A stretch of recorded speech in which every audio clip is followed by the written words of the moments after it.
Prontinho. Salve, galera. Bem-vindos a mais um NIFI. Estamos aqui hoje para falar de filosofia. É o primeiro encontro de filosofia do ano, né?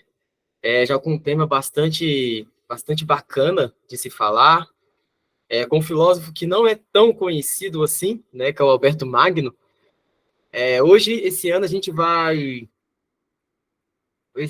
nós vamos falar sobre alguns filósofos, né? Que não são tão badalados assim, apesar que o Alberto Magno, nós vamos ver aqui que era para ele ser, né, um grande filósofo falado. Eu creio que no contexto hoje aqui do nosso país, ele normalmente é um filósofo que não é muito citado, né, mas é de muita importância para a história da filosofia.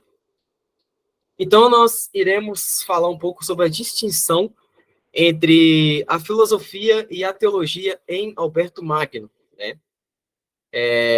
Para quem não sabe, Alberto Magno, gente, ele veio no período escolástico, tá? Na Idade Média. É muito claro quando a gente fala escolástico, gente. Não, escolástico vem ali no período da Idade Média, logo depois da patrística, né? Podemos dizer que o período escolástico vem ali começa ali no ano 1000, né? Vamos dizer assim. A patrística termina ali mais ou menos no ano quarto, alguns falam que é quinto, outros falam que é o terceiro, mas é meio nesse meio termo ali, né? E são dois períodos de Idade Média, que é a Idade Média Alta e a Idade Média Baixa, né? A patrística é conhecida como está ali na Idade Média Alta e a escolástica aqui na Idade Média Baixa. Desde já é bom a gente falar, né? Tirar um pouco daquele mito que a Idade Média é a Idade das Trevas, né? A Manu já deve ter escutado muito isso, né? A Idade Média é a Idade das Trevas. Não, Alberto Magno ele veio nessa idade, né? Alberto Magno foi um grande lustre da época da Idade Média. Foi um cara que mudou o curso da história da filosofia, né? Principalmente, ele mudou o curso da história da filosofia, principalmente cristã. E a gente vai ver isso aqui hoje, né? Por que Alberto Magno mudou o curso da história da filosofia cristã. Então, gente, Alberto Magno, ele veio da Faculdade de Teologia de Paris.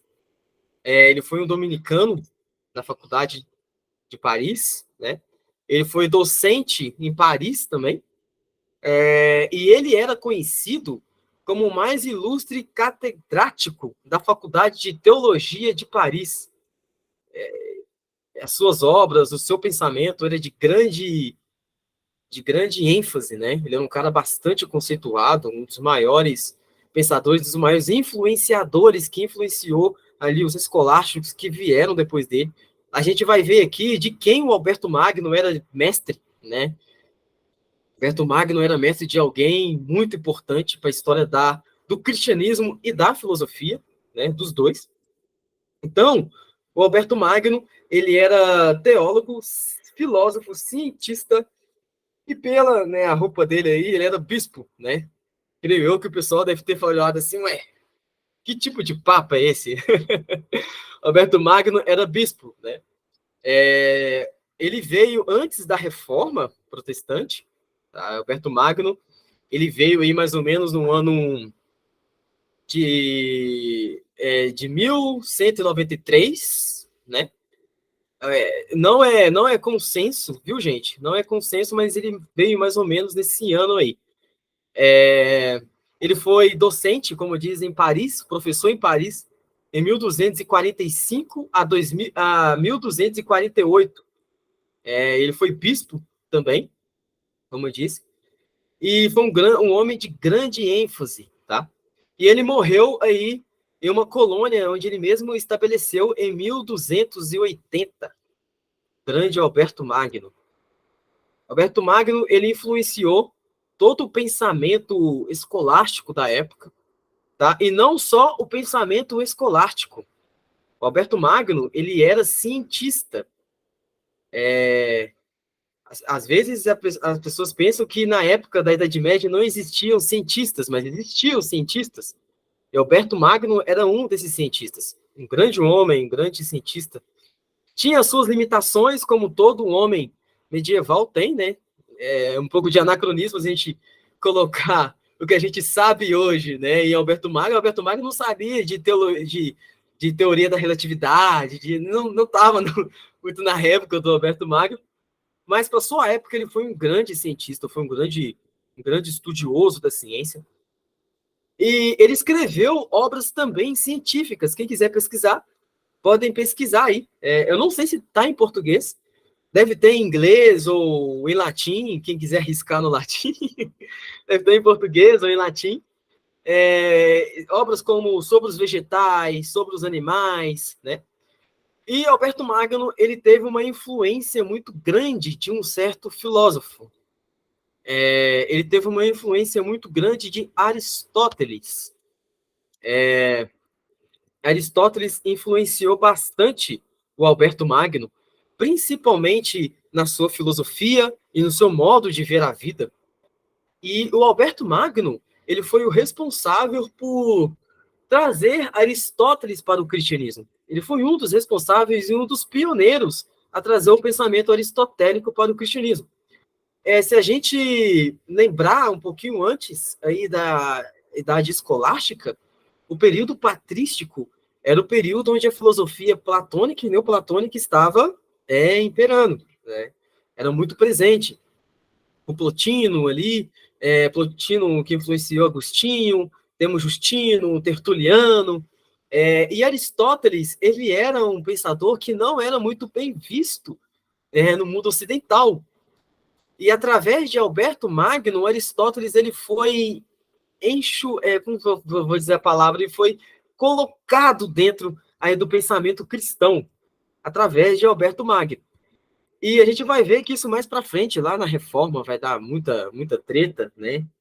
Mas isso começou ali também com o doutor Alberto, onde ele inseriu Aristóteles no meio cristão. E Alberto Magno, ele tinha obras de comentários, como, por exemplo, as obras da metafísica, né? Ele tinha parafrases e comentários da Ética Nicômaco de Aristóteles, da física, da política de Aristóteles. O cara era um verdadeiro aristotélico, né? E o próprio Giovanni Reale, né? O comentador Giovanni Reale, ele fala que o Alberto Magno ele ficava muito nervoso quando as pessoas falavam mal de Aristóteles, né? Porque a relação dele com Aristóteles era meio que pessoal. Era tipo o Tiago com o Kierkegaard, entendeu? Era meio, né, uma relação bem próxima ali com Aristóteles, né? Então, Alberto Magno, ele tinha essa relação e ele comentou várias obras da ética, né, da física de Aristóteles, da política de Aristóteles, e dos escritos mais famosos do doutor Alberto Magno, temos aí os escritos teológicos, né, que é o comentário à sentença de Pedro Lombardo. Não sei se vocês já ouviram falar do Pedro Lombardo, ele era da Idade Média também, né, escolástico também. Ele comentou a sentença de Pedro Lombardo, como também a Suma, né, da Criaturis. Não sei, eu estou aprendendo latim agora, então minha palavra de latim está muito ruim ainda. Né? Então, tem uma Suma sobre a criação, vamos dizer assim.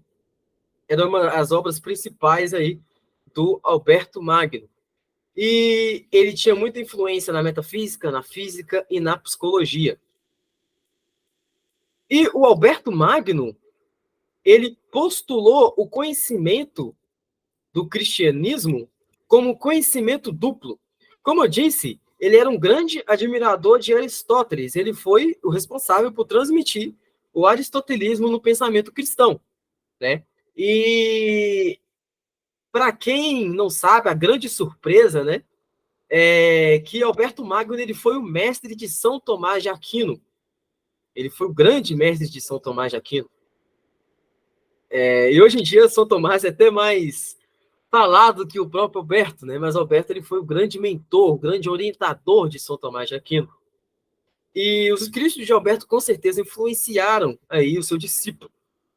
E para Alberto, Aristóteles era aquele filósofo que necessita da gente dar um crédito maior na filosofia, assim como Agostinho na teologia. Enquanto Alberto Magno ele tinha uma influência aristotélica na filosofia, ele bebeu muito da influência teológica em Agostinho. Porque, para Alberto Magno, o conhecimento da realidade não é um conhecimento único, né? Não é um conhecimento do puro fato único, mas é um conhecimento duplo. E esse conhecimento da realidade para o doutor Alberto, ele é dividido entre o conhecimento filosófico e o conhecimento teológico. São duas áreas que o Alberto Magno ele postula o conhecimento da realidade. O que seria o conhecimento da realidade?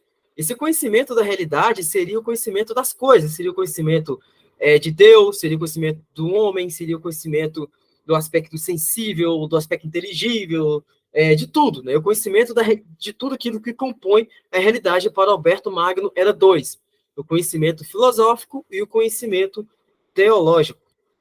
Então, ele postula esses dois conhecimentos para o homem conhecer a realidade das coisas. Então, ele traça aí essa distinção entre a filosofia e a teologia. E cada forma dessa distinção, ele bebe de fontes diferentes. Na filosofia, ele vai beber muito de Aristóteles, e na teologia, ele vai beber muito de Agostinho. E aqui nós passamos a lista de distinção entre filosofia e teologia para Alberto Magno. São 5 coisas, gente, mas eu sintetizei ao máximo aqui para ficar um pouco melhor a nossa linguagem, né? O Giovanni Reale, ele coloca aqui as 5 partes, mas eu procurei sintetizar para ficar um pouco melhor sobre a nossa linguagem. A primeira razão para o Alberto Magno, entre o conhecimento filosófico e o conhecimento teológico, a distinção entre as duas, a primeira, aqui eu coloquei a razão do conhecimento filosófico, né? A primeira é que no conhecimento filosófico, para ele, se utiliza somente a razão, né?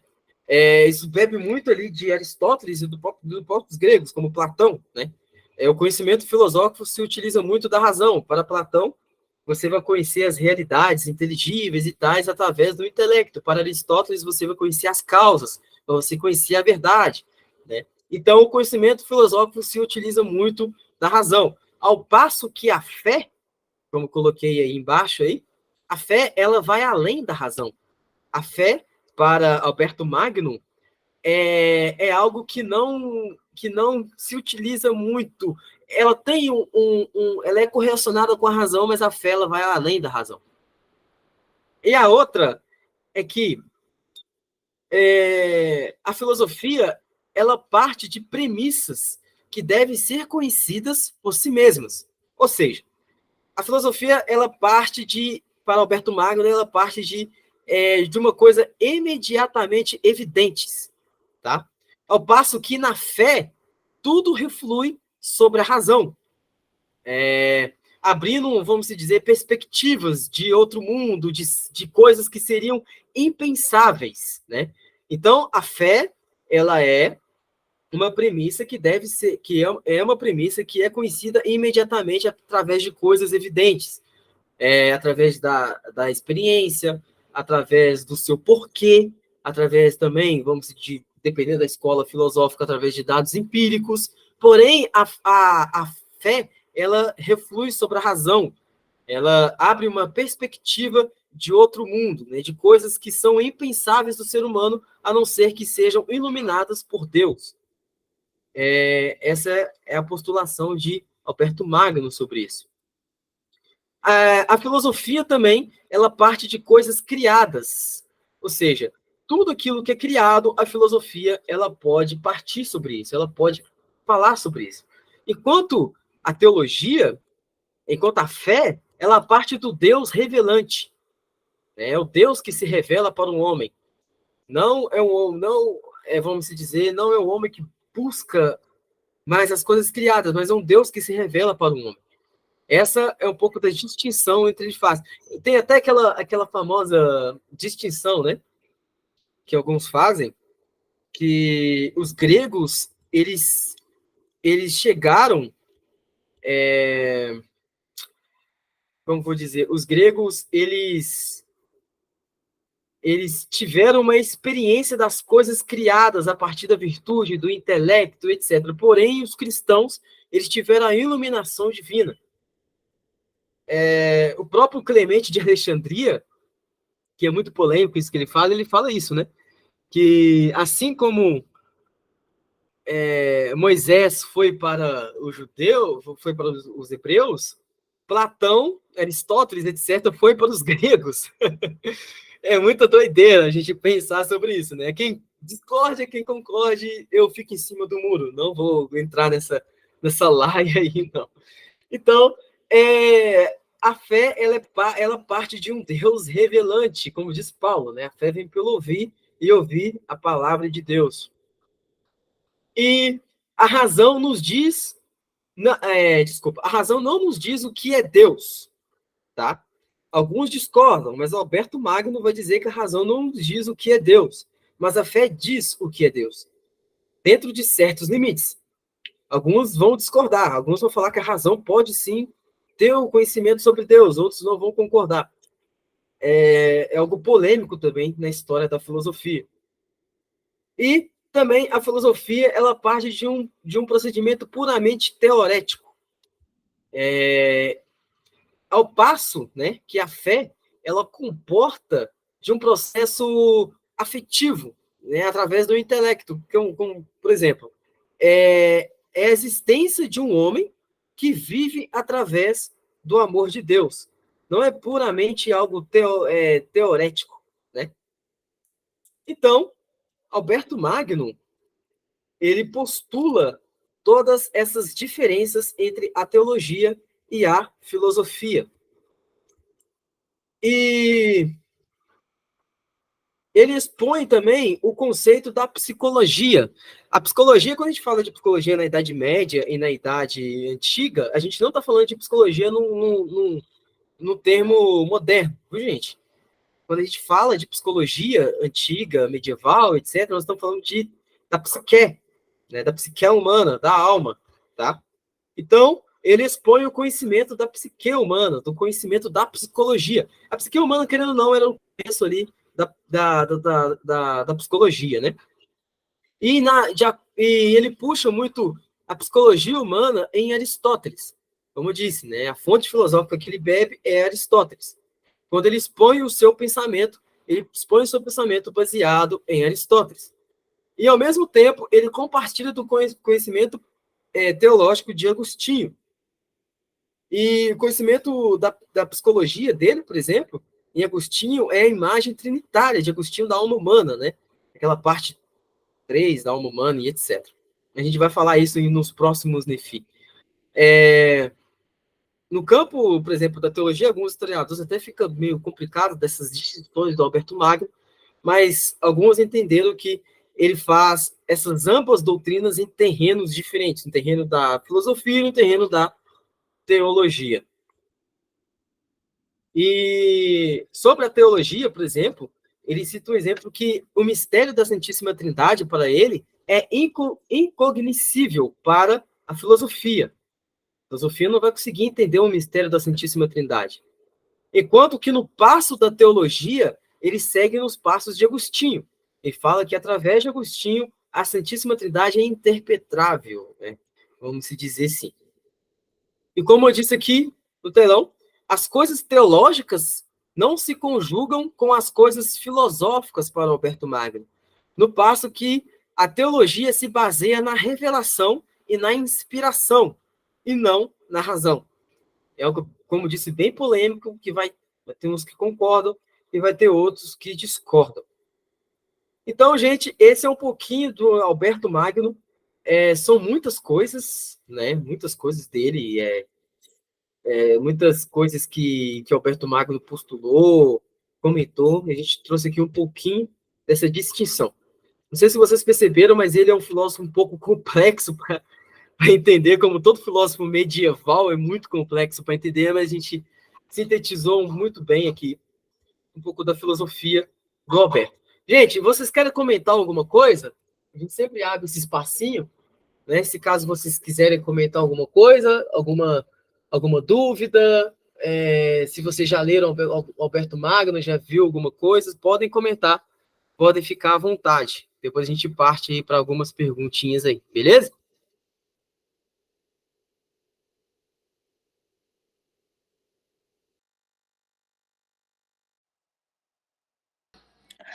Juan, eu queria fazer um comentário, na verdade é mais uma pergunta, assim, né? Primeiro, elogiar pela exposição, parabéns. Quando você trouxe os pontos, né, de distinção, achei muito interessante, mas eu fiquei com a dúvida, porque eu não sei, né? Eu nunca li esse filósofo e tal. E aí eu queria entender um pouco mais sobre a tese dele. Tipo, ele entende que é, por exemplo, essa distinção entre a filosofia e a teologia, ela é determinante ou existe algum ponto de encontro entre elas? É uma pergunta muito boa. Inclusive, eu estava conversando com um amigo e ele falou exatamente essa mesma pergunta, porque dá essa impressão que ele distingue totalmente, né? Mas não, tem um ponto de encontro ali. Para ele, a filosofia e a teologia ela tem um ponto de encontro quando elas falam, elas tentam buscar, vamos dizer, a mesma coisa, vamos dizer assim. Tá? Para ele, é impossível a filosofia ela está no plano de uma revelação e inspiração divina. Para ele, isso não dá. A filosofia ela vai entrar no campo da teologia, elas vão estar entrelaçadas quando elas falarem de algo que estão de fato comum. Vamos dar um exemplo aqui. Quando eles vão falar de fato sobre a natureza de Cristo, sei lá, que Cristo tem a mesma essência do Pai, né, e etc, etc. Ele tem muitos termos filosóficos que a teologia usa, então eles estão ali andando do mesmo lado, de mão dadas. Mas quando elas partem para um plano de revelação e inspiração divina, né, uma revelação e inspiração, a filosofia ela tenta explicar, por exemplo, o mistério da Santíssima Trindade, o mistério da vinda de Cristo, etc., e não cabe a pura razão, aí é só a fé, né? Aí só a fé. Mas, porém, quando elas falam de algo que querendo ou não, elas podem se juntar, aí a filosofia e a teologia elas têm uma certa unificação ali. Agostinho, por exemplo, ele usa muito a filosofia, né, para falar sobre a cidade de Deus, a cidade dos homens, cidade de Deus, cidade dos homens e tal. Então, a filosofia e a teologia, elas andam juntas, né? Mas, porém, quando fala de revelação e inspiração divina, ele meio que corta essa questão. Mais alguém, gente? Pode falar, Maria. Boa noite, gente. Já participei de alguns encontros aqui, mas passando para falar que foi muito bom a explicação. Não conhecia esse filósofo. E eu tenho uma pergunta também, se esse pensamento, né, dele, não tenho muito entendimento em filosofia, mas, assim, essa questão, essa distinção da teologia com a filosofia, percebe que há uma distinção visível, né? Os filósofos atualmente também possuem essa mesma visão, ou eles conseguem ter uma conexão, fazer uma conexão maior entre a filosofia e a teologia? Muito boa pergunta, Maria. Alberto Magno, ele veio um pouco, vamos dizer que Alberto Magno veio na Idade Média, e a partir dele, ele teve uma influência grande na filosofia, porém a filosofia ela mudou bastante de Alberto Magno depois, né? Como, por exemplo, ele foi um mestre de Tomás de Aquino, e Tomás de Aquino ele usa conceitos filosóficos, né, silogismo, da lógica, etc., para provar, por exemplo, a existência de Deus. Então, Tomás de Aquino, ele meio que parte tentar explicar Deus a partir da razão, né, da revelação, da inspiração filosófica. Então, ele meio que se separa um pouco ali do Alberto nesse sentido. Mas um sentido moderno, vamos dizer, isso vai depender bastante, né? Vai depender primeiro da tradição da igreja, da tradição do teólogo, né? Se o teólogo ele vai se dispor a beber de fontes filosóficas, por exemplo, os teólogos católicos romanos eles bebem bastante de fontes filosóficas, os reformados calvinistas bebem também de bastante fontes filosóficas, eles conseguem fazer essa ligação, porém tem outros teólogos que não vão querer beber tanto disso. Por exemplo, o próprio Lutero, né, na Reforma, ele não quis beber tanto de filosofia, né? Ele meio que se apartou totalmente da filosofia, meio que depois da vida dele, ele falou assim, gente, eu não estou preocupado com isso aqui, eu não quero falar sobre isso aqui. Então, ele se apartou totalmente da filosofia, o Lutero um pouco na caminhada dele. Já Calvino, por exemplo, Calvino usou bastante a filosofia. Então, vai depender muito do teólogo e vai depender muito da tradição cristã também. Mas hoje em dia, no nosso mundo, no mundo moderno, eu acho que, pelo que eu vejo, né, eu acho que os teólogos eles têm uma comunicação muito boa com a filosofia, né? Creio eu que eles têm uma comunicação muito boa com a filosofia. Temos grandes teólogos que têm um diálogo bom com a filosofia, como, por exemplo, o Jonas Madureira, o Pedro Dulce, são teólogos que têm essa ligação. O próprio Bibo também, ele chama muito pessoas que são ligadas à filosofia no Bibotalk, né? Mas vai depender muito da tradição e do que os teólogos vão levar como essa corrente de teologia e de filosofia. Deu para tirar a dúvida, Maria? Sim, entendi. Muito obrigada. Mais alguém, gente? Um comentário, alguma pergunta? Então, vamos partir para as perguntas?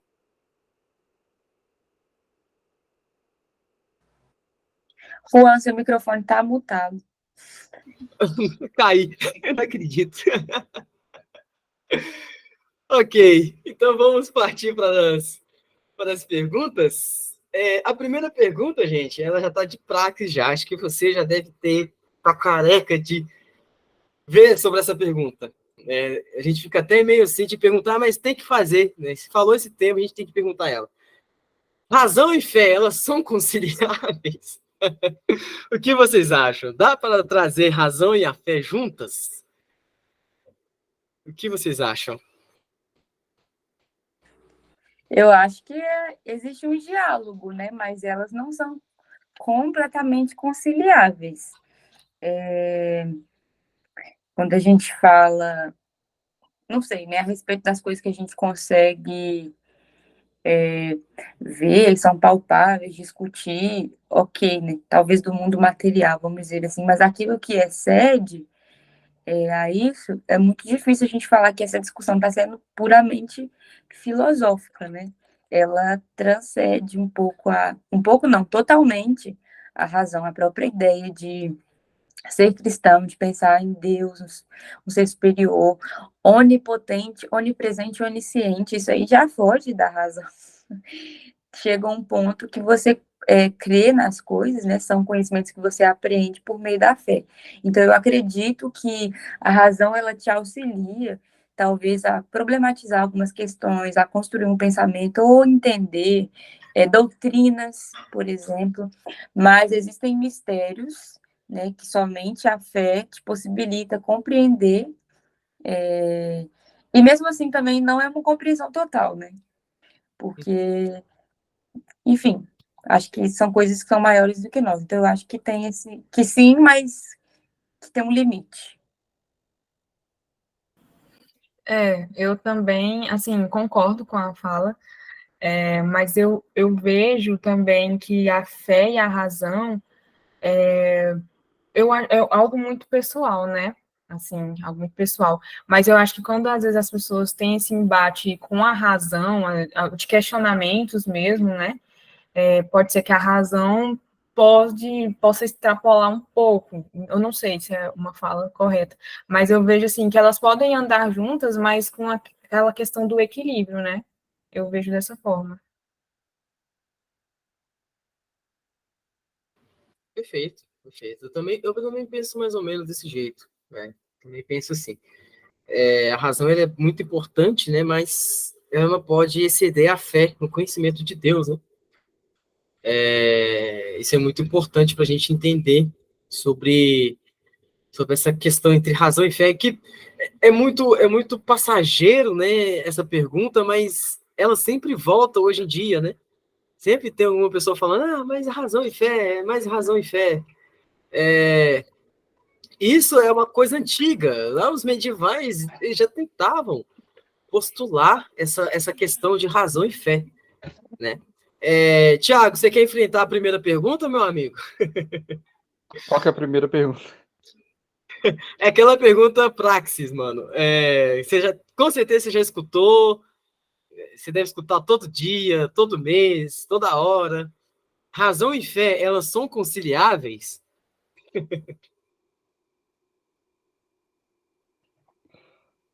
Eu vou começar respondendo. O Jefferson aí também faz filosofia, ué. A Manu e a Maria já respondeu já, mano. Falta você e o Ah, Jefferson. tá. Ah, tá, ok. Sim, são conciliáveis.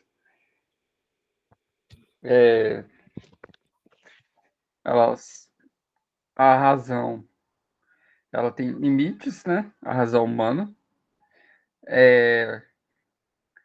Então, certos conhecimentos sobre a realidade, sobre Deus, e sobre o próprio ser humano, ela não pode conhecer. Ela tem seus limites. A fé é o alcance daquilo que a razão não pode compreender. Isso está bem na linha dos pensadores antigos, né? Eu acho que é bem nessa linha, né?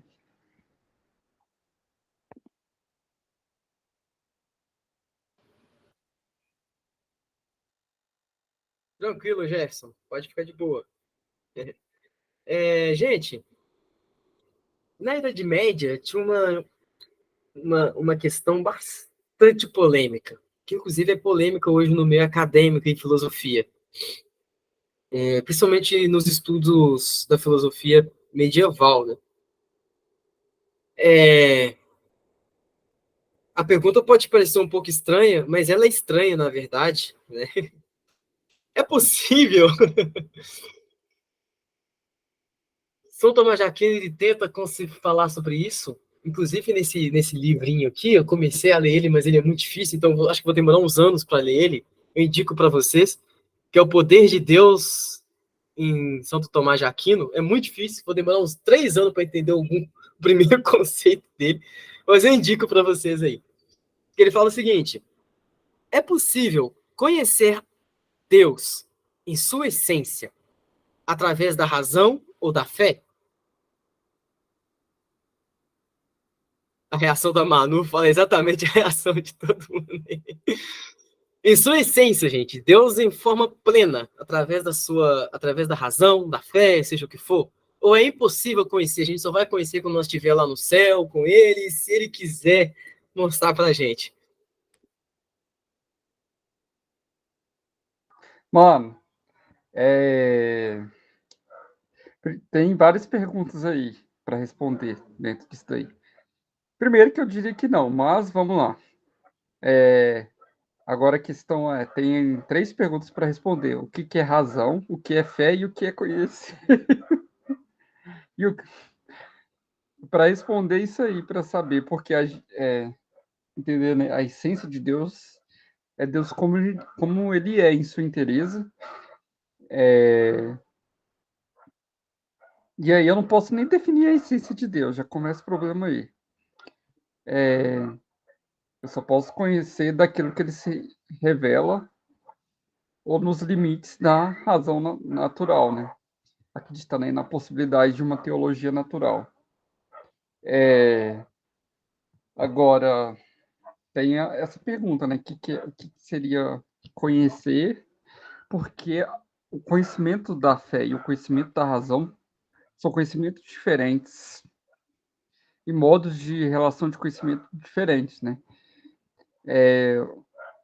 O conhecimento da razão, ele tem uma relação, se a gente for pensar assim, razão, filosofia, ciência, tem uma relação aí de sujeito e um objeto em que você tem que demonstrar, né, esse conhecimento a partir de evidências. Enfim, existe uma questão científica aí, né? Agora, e a fé? O que é o conhecimento da fé? O conhecimento da fé é um conhecimento fundamentado no coração, né? É um ato do coração que se coloca em Deus, na confiança em Deus, e além de ser um conhecimento do coração, é um conhecimento que se baseia de um conhecimento relacional, né? Baseado numa relação com o Deus, né? Do homem com Deus. Um homem que coloca seu coração em Deus e confia e se relaciona com ele. Então, é uma categoria de conhecimento distinto. E eu entendo que o conhecimento de Deus ele se dá pela fé, porque a razão nunca vai conseguir abarcar a existência plena de Deus. O ser humano nunca vai conseguir abarcar a completude de Deus nem na eternidade. Nem na eternidade a gente vai conseguir isso, porque Deus é eterno. E o ser humano é limitado. E os limites do ser humano ainda vai ter na eternidade, então sempre vai ter esses limites.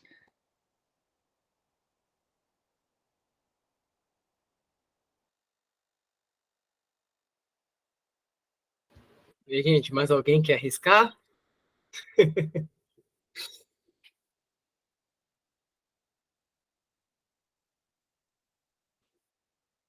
O Thiago ele tem razão sobre isso, porque é complicado mesmo. A gente fala. Eu fiz essa pergunta intencionalmente mesmo, viu, gente? Que eu queria escutar vocês. Porque é algo bem complexo. E, inclusive, esse é o tema do livro do Jonas Madureira, né, sobre o conhecimento de Deus em Tomás de Aquino. Esse é o tema do livro dele, se é possível conhecer Deus em sua essência. É complicado, depois dessa nem eu falo mais nada. Sim, exatamente. É muito difícil postular sobre isso, isso é de vasta Idade Média. Você tem ele aí, Thiago, ele é muito bom, muito complexo, né, mas é muito bom.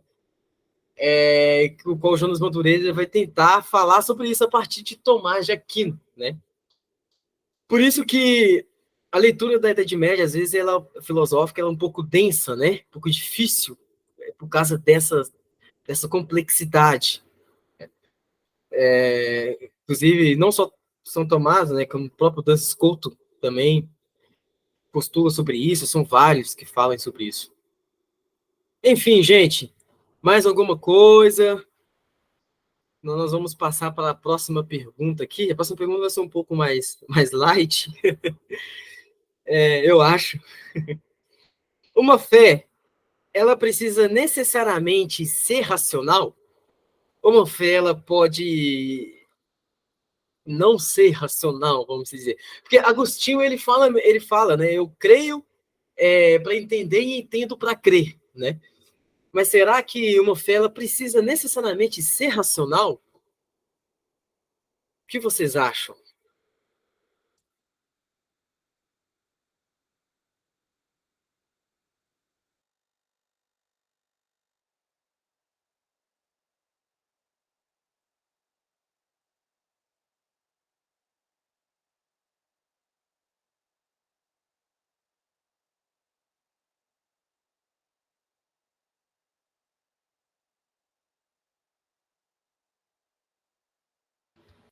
É uma pergunta bem polêmica mesmo, né? Eu gosto desses encontros de filosofia porque a galera dá umas crises e é muito bom ver. É muito bom ver. Ninguém vai arriscar? Então, gente,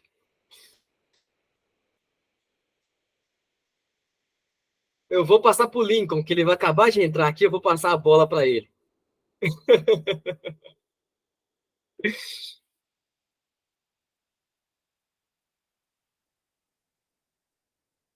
O Lincoln acabou de chegar.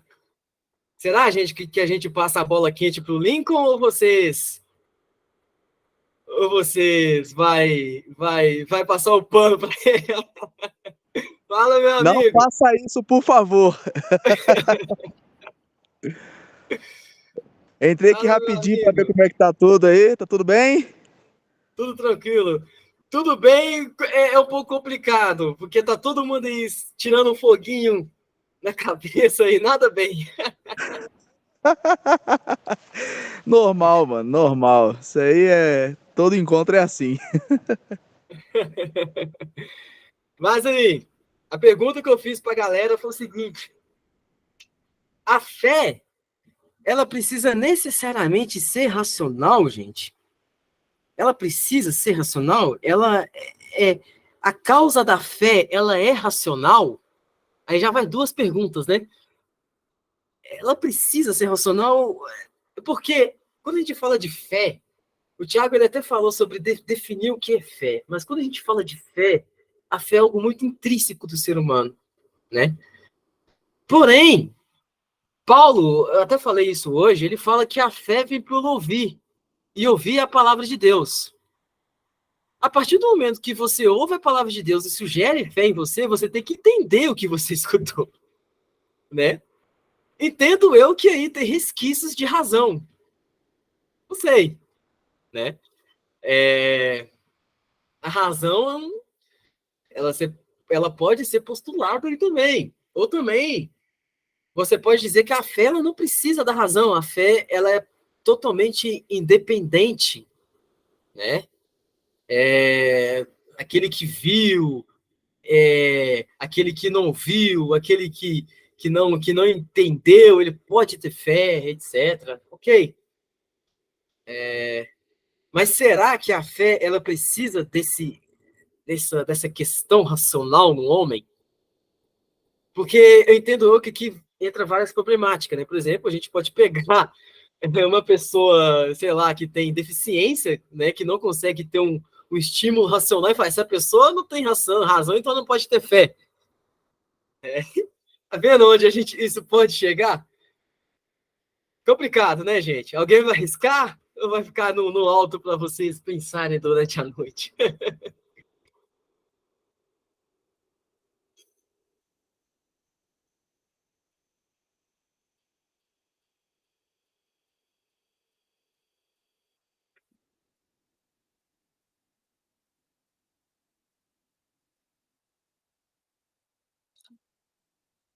Eu vou deixar vocês pensando aí. Na próxima, se alguém quiser comentar sobre isso, eu vou deixar em aberto. A última pergunta, gente, ela é bastante. Ela não é tranquila, como todas as perguntas que nós fizemos hoje.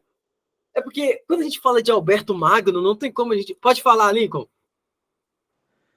Mano, eu vou arriscar. Rapaz, eu entrei de gaiato na reunião, meu Deus do céu, você já me manda uma dessa. Mano, então, cara, é o seguinte. Eu vejo essa questão de duas etapas. Quando a gente vem a Cristo, nós somos atraídos, convencidos pelo Espírito Santo. E nós ouvimos a palavra. E por meio da palavra, o Espírito nos convence. O ouvir por si só já é algo racional. Então a gente tem esse primeiro ponto. Oh, que benção! Oh, podcast dos cachorros aqui. Benção. Esse é um primeiro ponto. Só que tem um segundo ponto que é o seguinte. Meu Deus do céu. Ai, Jesus, perdoe. Só que tem um segundo ponto que é o seguinte. Lá em 1 Pedro, lá no capítulo 3, salvo engano, Pedro vai dizer que nós precisamos explicar a razão da nossa fé. Vocês precisam explicar a razão da esperança de vocês. Logo, essa seria uma segunda etapa da racionalidade da fé. Então é como se nós tivéssemos uma primeira etapa, que é a etapa que pela palavra, né? Lembrando que Deus, ele se revela a nós na sua palavra por meio de uma linguagem humana.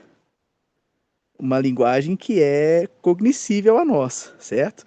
Então, por si só, já há um elemento de racionalidade aí. Então, tem essa primeira etapa e tem a segunda etapa do, ok, beleza, fui convencido pelo Espírito Santo, sou uma nova criatura em Cristo Jesus. Agora, como explicar para as pessoas a razão da minha fé? Como explicar para as pessoas a razão da transformação que Cristo gerou em mim?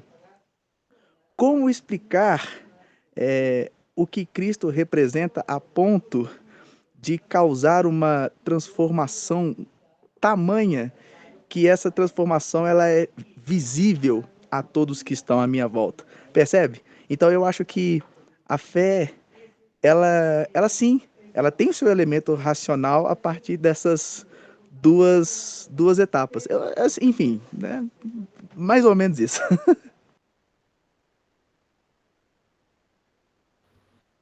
Perfeito, mano. Perfeito. Luz para nossas cabeças, o Lincoln agora. Perfeito, mano. Perfeito. Acho que eu compartilho da mesma opinião do Lincoln, né? A partir do momento que a gente tenta explicar a nossa fé, ela tem que ter um elemento racional para explicar, né? Eu concordo plenamente. Isso mesmo que o Alberto Magno ele faz aqui é uma forma racional também de explicar os atributos da fé, né? No que ela se baseia. E a próxima pergunta, gente, quando a gente fala de Alberto Magno, de medieval, é sempre essas tralotadas aí, viu? A gente sempre quando fala desses caras, é sempre complicado. Ó o uau, uau aí, ó. Então, a próxima pergunta é o seguinte. Eu não quero entrar aqui na crítica da razão pura de Kant, até porque eu nunca li Kant ainda, né? Mas é possível conhecer a Deus através da pura razão, sem essa razão ser mediada pela fé? Porque tem alguns pensadores, né? Os patrísticos, eles falavam muito isso, né? Que a gente até falou isso hoje, né? Os gregos, eles conheceram Deus sem ter a revelação, sem ter inspiração, eles conheceram a Deus pela razão, né? Alguns vão falar que Platão e Aristóteles foi o Moisés para os gregos, assim, né? Como ele foi para os hebreus, né? Mas será? O que vocês acham? Eu não quero saber a opinião de Agostinho, nem de Tertuliano, nem de Justino. Eu quero saber a opinião do Lincoln, do Tiago, da Manu, da Maria, do Jefferson, de vocês. Vocês acham que é possível nós conhecermos a Deus através da pura razão, sem essa razão ser mediada pela fé?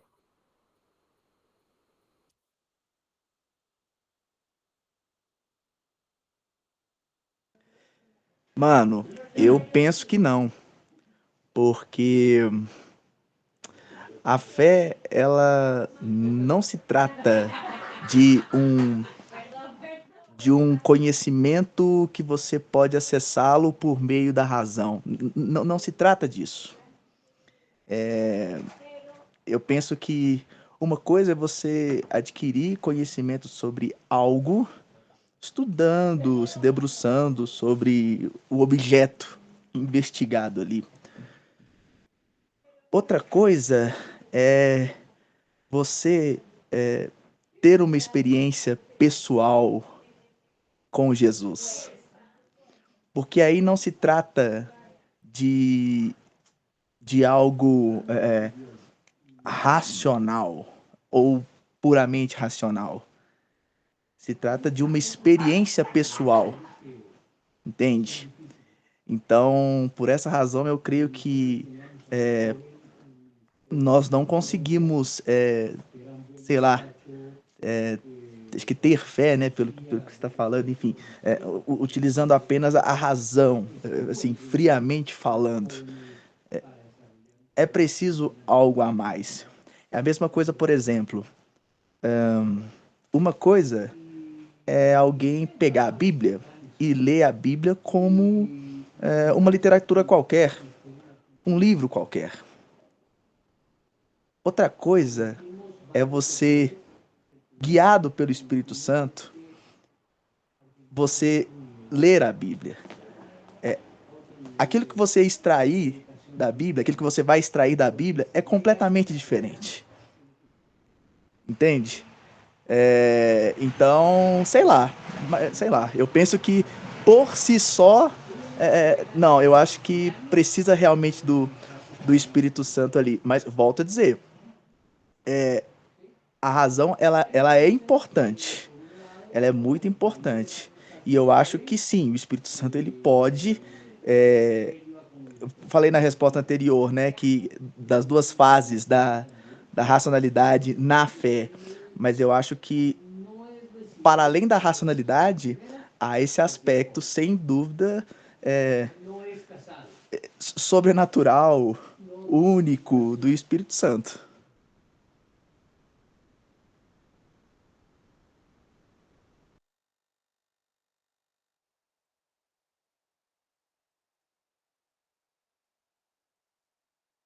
Ó, o Tiago colocou aqui, né? Vou dar um créditozinho para a razão natural e ofender os calvinistas e neocalvinistas. Apostar numa ideia geral de Deus com a razão, mas um conceito muito limitado. Por exemplo, a ideia de uma causa primeira, ou extrair de a ordem da criação, a personalidade do ser humano. É interessante, Tiago. Muito interessante. Acho que as ambas respostas sua e do Lincoln, elas são muito interessantes. Creio eu que elas até se completam, né? Muito interessante as duas respostas. Dá uma luz. Até porque é muito complicado a gente ter fé, a gente crer em Deus sem ser mediado pela fé, né? É muito complicado. É difícil, né? Um professor meu hoje, o Thiago estudou com esse professor meu, o nome dele é... Eu vou falar aqui, inclusive se ele estiver vendo essa live, meu grande professor, amigo Velick, você é um grande professor, sou grande fã do seu trabalho, tá? Mas o Nefi é esse mesmo, Velick, se você estiver vendo aí. Mas enfim, meu professor, o Fabiano Velick, hoje ele deu uma aula, né? As aulas sobre alguns textos bíblicos, etc. Ele partiu a entender a Bíblia não mais pelo conceito da fé. Ele falou assim que não é para nós lermos mais a Bíblia no conceito da fé, mas só num dado histórico. E complicado. É muito complicado, bem complicado. E eu lembrei disso agora que vocês dois falaram. E isso surgiu um ceticismo enorme, né? Um ceticismo enorme, porque a razão ela não vai conseguir entrar, né, no mesmo âmbito, no mesmo terreno que a fé também ela vai ter a sua ascensão, né? A razão ela tem sua importância, logicamente, mas a fé ela tem seu lugar. Mas enfim, é muito complicado mesmo essas questões assim. Então, gente, vocês querem pontuar mais alguma coisa? Vocês querem falar alguma coisa sobre o Alberto Magno? Ou alguma pergunta, alguma observação? Podem ficar à vontade.